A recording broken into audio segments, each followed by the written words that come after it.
Learn English through stories F17 PDF.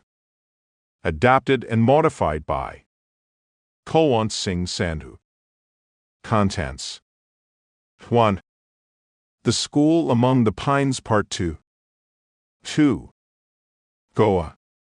3. Grammar page. 1. The School Among the Pines. Part 2. A few days later, a school party was on its way to Terry to see the new dam that was being built. Miss Ramola had arranged to take her class, and Mr. Mani, not wishing to be left out, insisted on taking his class as well. That meant there were about 50 boys and girls taking part in the outing. The little bus could only take 30. A friendly truck driver agreed to take some children if they were prepared to sit on sacks of potatoes. And Prakash persuaded the owner of the diesel roller to turn it round and head it back to Terry, with him and a couple of friends up on the driving seat. Prakash's small group set off at sunrise, as they had to walk some distance in order to reach the stranded road roller. The bus left at 9 a.m. with Miss Ramola and her class, and Mr. Mani and some of his pupils. The truck was to follow later. It was Bina's first visit to a large town and her first bus ride. The sharp curves along the winding, downhill road made several children feel sick.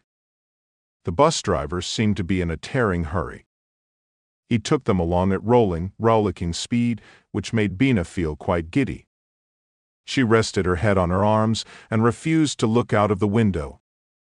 Hairpin bends and cliff edges, pine forests and snow-capped peaks all swept past her, but she felt too ill to want to look at anything. It was just as well. Those sudden drops, hundreds of feet to the valley below, were quite frightening. Bina began to wish that she hadn't come, or that she had joined Prakash on the roller instead. Miss Ramola and Mr. Mani didn't seem to notice the lurching and groaning of the old bus. They had made this journey many times. They were busy arguing about the advantages and disadvantages of large dams, an argument that was to continue on and off for much of the day. Sometimes in Hindi, sometimes in English, sometimes in the local dialect. Meanwhile, Prakash and his friends had reached the roller. The driver hadn't turned up, but they managed to reverse it and get it going in the direction of Terry. They were soon overtaken by both the bus and the truck, but kept moving along at a steady chug. Prakash spotted Bina at the window of the bus and waved cheerfully. She responded feebly. Bina felt better when the road leveled out near Terry. As they crossed an old bridge over the wide river, they were startled by a loud bang, which made the bus shudder. A cloud of dust rose above the town. "They're blasting the mountain," said Miss Ramola. "End of a mountain," said Mr. Mani mournfully. While they were drinking cups of tea at the bus stop, waiting for the potato truck and the road roller, Miss Ramola and Mr. Mani continued their argument about the dam. Miss Ramola maintained that it would bring electric power and water for irrigation to large areas of the country, including the surrounding area. Mr. Mani declared that it was a menace as it was situated in an earthquake zone. There would be a terrible disaster if the dam burst. Bina found it all very confusing. And what about the animals in the area, she wondered? What would happen to them? The argument was becoming quite heated when the potato truck arrived. There was no sign of the road roller, so it was decided that Mr. Mani should wait for Prakash and his friends while Miss Ramola's group went ahead. Some 8 or 9 miles before Terry, the road roller had broken down and Prakash and his friends were forced to walk. They had not gone far, however, when a mule train came along, 5 or 6 mules that had been delivering sacks of grain in Nadi. A boy rode on the first mule, but the others had no loads. "Can you give us a ride to Terry?" called Prakash. "Make yourselves comfortable," said the boy. There were no saddles, only gunny sacks strapped onto the mules with rope. They had a rough but jolly ride down to the Terry bus stop. None of them had ever ridden mules, but they had saved at least an hour on the road. Looking around the bus stop for the rest of the party, they could find no one from their school. And Mr. Mani, who should have been waiting for them, had vanished. Kania Romola and her group had taken the steep road to the hill above Terry. Half an hour's climbing brought them to a little plateau which overlooked the town, the river, and the dam site. The earthworks for the dam were only just coming up, but a wide tunnel had been bored through the mountain to divert the river into another channel. Down below, the old town was still spread out across the valley, and from a distance it looked quite charming and picturesque. "Will the whole town be swallowed up by the waters of the dam?" asked Bina. "Yes, all of it," said Miss Romola. "The clock tower and the old palace, the long bazaar and the temples, the schools and the jail, and hundreds of houses for many miles up the valley, all those people will have to go, thousands of them, of course. They'll be resettled elsewhere." "But the town's been here for hundreds of years," said Bina. "They were quite happy without the dam, weren't they?" "I suppose they were, but the dam isn't just for them, it's for the millions who live further downstream across the plains. And it doesn't matter what happens to this place. The local people will be given new homes, somewhere else." Miss Romola found herself on the defensive and decided to change the subject. "Everyone must be hungry, it's time we had our lunch." Bina kept quiet. She didn't think the local people would want to go away. And it was a good thing, she mused, that there was only a small stream and not a big river running past her village. To be uprooted like this, a town and hundreds of villages, and put down somewhere on the hot, dusty plains, seemed to her unbearable. "Well, I'm glad I don't live in Terry," she said. She did not know it, but all the animals and most of the birds had already left the area. The leopard had been among them.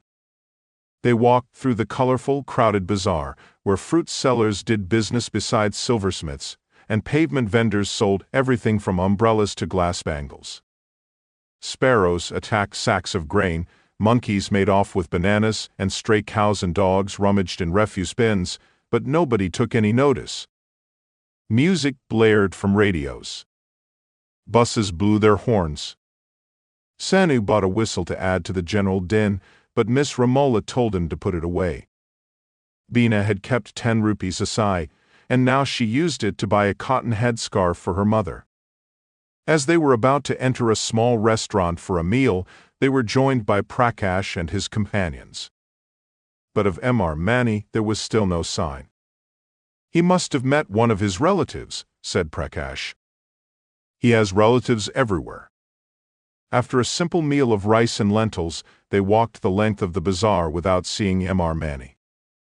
At last, when they were about to give up the search, they saw him emerge from a by-lane, a large sack slung over his shoulder. "Sir, where have you been?" asked Prakash. "We have been looking for you everywhere." On Mr. Mani's face was a look of triumph. "Help me with this bag," he said breathlessly. "You bought more potatoes, sir," said Prakash. "Not potatoes, boy, dahlia bulbs." It was dark by the time they were all back in Noddy. Mr. Mani had refused to be separated from his sack of dahlia bulbs, and had been forced to sit in the back of the truck with Prakash and most of the boys. Bina did not feel so ill on the return journey. Going uphill was definitely better than going downhill.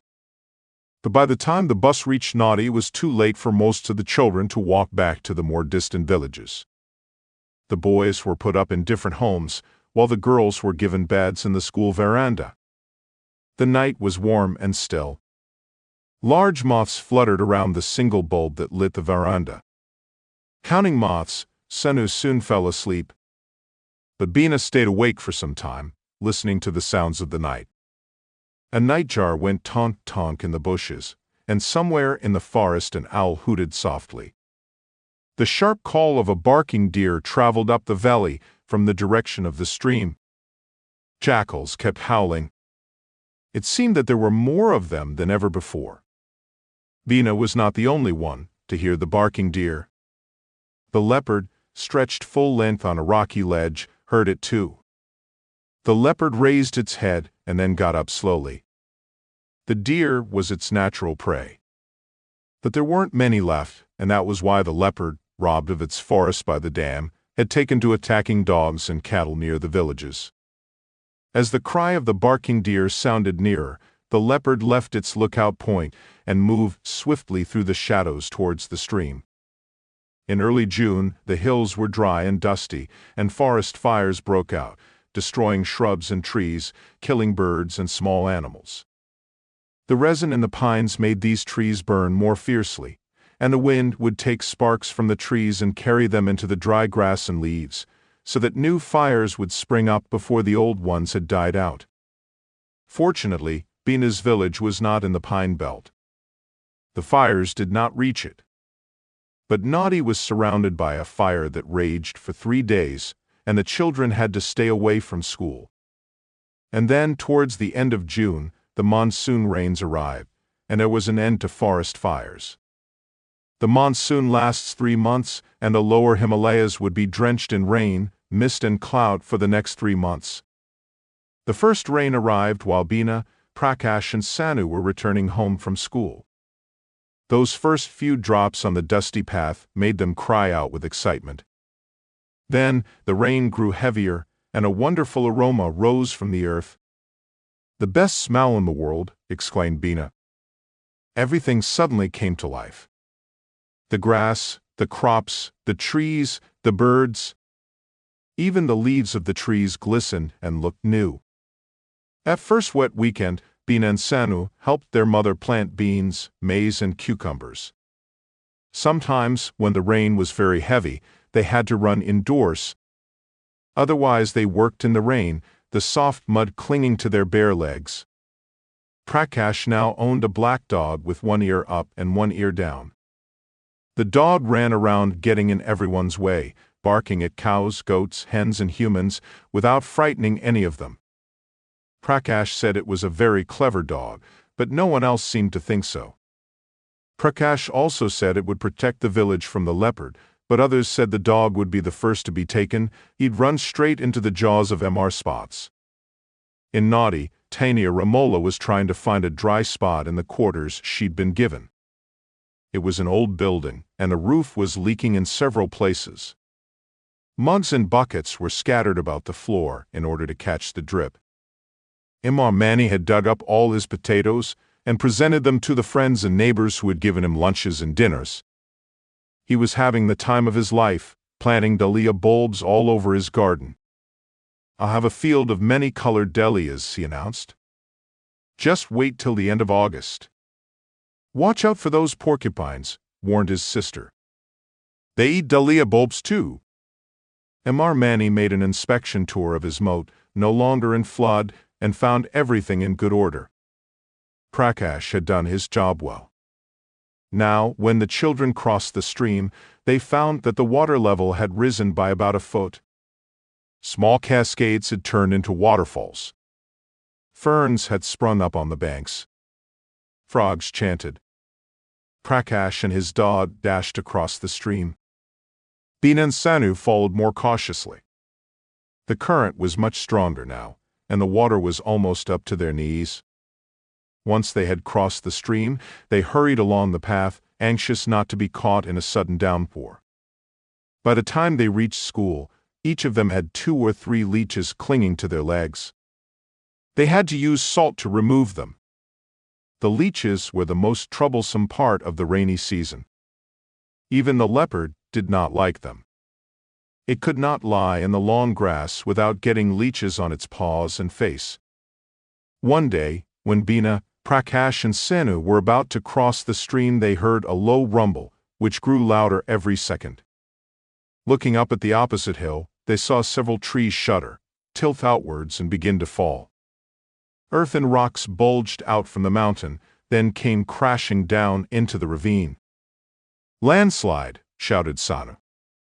"It's carried away the path," said Bina. "Don't go any further." There was a tremendous roar as more rocks, trees and bushes fell away and crashed down the hillside. Prakash's dog, who had gone ahead, came running back, tail between his legs. They remained rooted to the spot until the rocks had stopped falling and the dust had settled. Birds circled the area, calling wildly. A frightened barking deer ran past them. "We can't go to school now," said Prakash. There's no way around. They turned and trudged home through the gathering mist. In Koli, Prakash's parents had heard the roar of the landslide. They were setting out in search of the children when they saw them emerge from the mist, waving cheerfully. They had to miss school for another 3 days, and Bina was afraid they might not be able to take their final exams. Although Prakash was not really troubled at the thought of missing exams, he did not like feeling helpless just because their path had been swept away. So he explored the hillside until he found a goat track going around the mountain. It joined up with another path near Nadi. This made their walk longer by a mile, but Bina did not mind. It was much cooler now that the rains were in full swing. The only trouble with the new route was that it passed close to the leopard's lair. The animal had made this area its own since being forced to leave the dam area.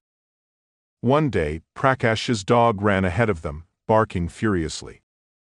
Then he ran back, whimpering. "He's always running away from something," observed Sanu.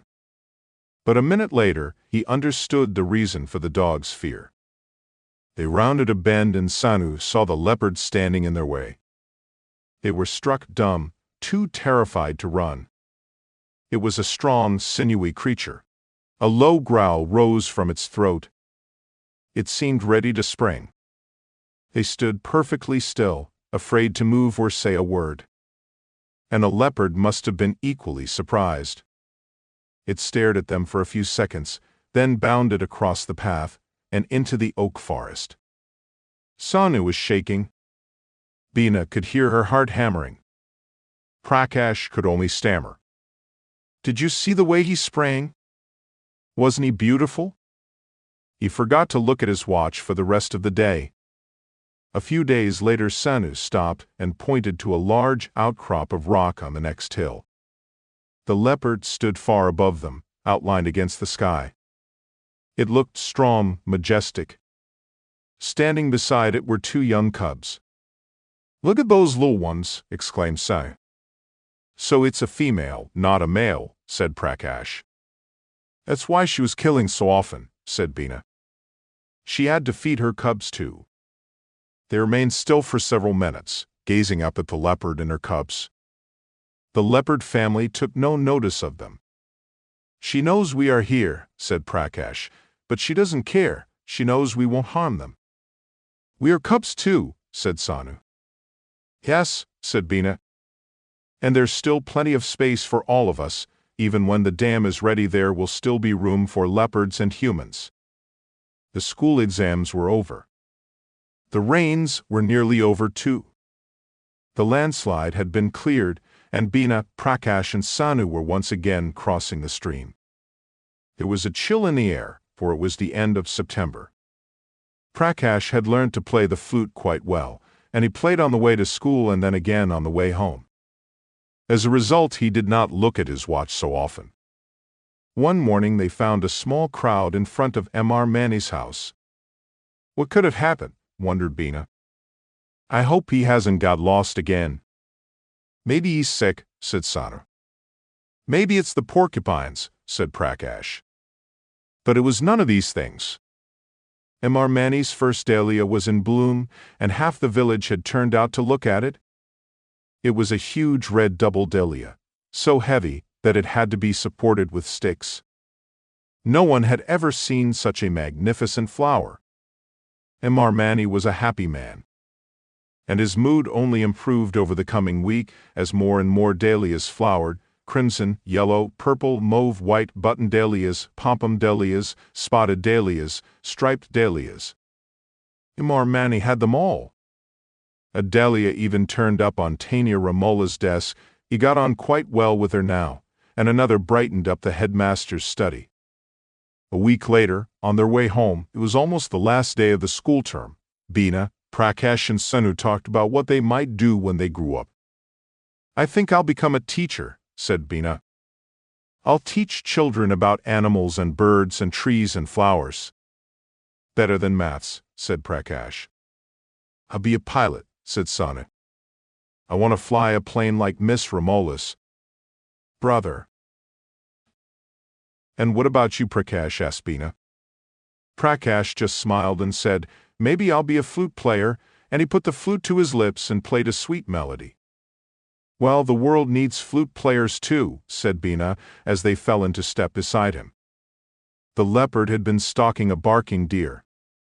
She paused when she heard the flute and the voices of the children. Her own young ones were growing quickly, but the girl and the two boys did not look much older. They had started singing their favorite song again. 5 more miles to go. We climb through rain and snow, a river to cross, a mountain to pass. Now we've 4 more miles to go." The leopard waited until they had passed before returning to the trail of the barking deer. 2. Goa. Long known within India as the go-to destination for those seeking a great beach holiday, Goa's beautiful western coastline, overlooking the Arabian Sea, has only recently been discovered by tourists from overseas. Goa's more than 60 miles of beautiful coastline is home to some of the world's loveliest beaches, each with their own particular appeal. For those looking for peace and quiet, isolated Agonda Beach is a good choice, while Calangute Beach is by far the most commercial and crowded. For those in search of posh resorts, yoga getaways and spa vacations, the beaches of Mandram, Morjam and Ashwam are fashionable among wealthy Indians and Westerners alike. Halolem is another popular option in a beautiful setting. Goa is a state in India within the coastal region known as the Konkan in western India. It is bounded by Maharashtra to the north and Karnataka to the east and south, with the Arabian Sea forming its western coast. It is India's smallest state by area and the 4th smallest by population. Goa has the highest GDP per capita among all Indian states, and that is 2.5 times that of the country. It was ranked the best-placed state by the 11th Finance Commission for its infrastructure, and ranked on top for the best quality of life in India by the National Commission on Population based on the 12 indicators. Panaji is the state's capital, while Vasco da Gama is its largest city. The historic city of Margao still exhibits the cultural influence of the Portuguese, who first landed in the early 16th century as merchants and conquered it soon thereafter. Goa is a former Portuguese province. The Portuguese overseas territory of Portuguese India existed for about 450 years until it was annexed by India in 1961. Goa is visited by large numbers of international and domestic tourists each year for its beaches, places of worship and World Heritage architecture. It has rich flora and fauna, owing to its location on the Western Ghats Range, a biodiversity hotspot. Vocabulary. 1. Coastline. The land along the coast. 2. Posh. Stylish, elegant, and expensive. 3. Spa. A place where people can relax and improve their health with, for example, a swimming pool. 6. Annexed. Occupied. 7. Flora and fauna. Plants and animals. 8. Biodiversity. The existence of a large number of different kinds of animals and plants. 4. GDP. AB. For gross domestic product. 5. Infrastructure. The basic systems and services that are necessary for a country or organization to run smoothly. 9. Hotspot. A place where there is a lot of activity and excitement. 3. Grammar page.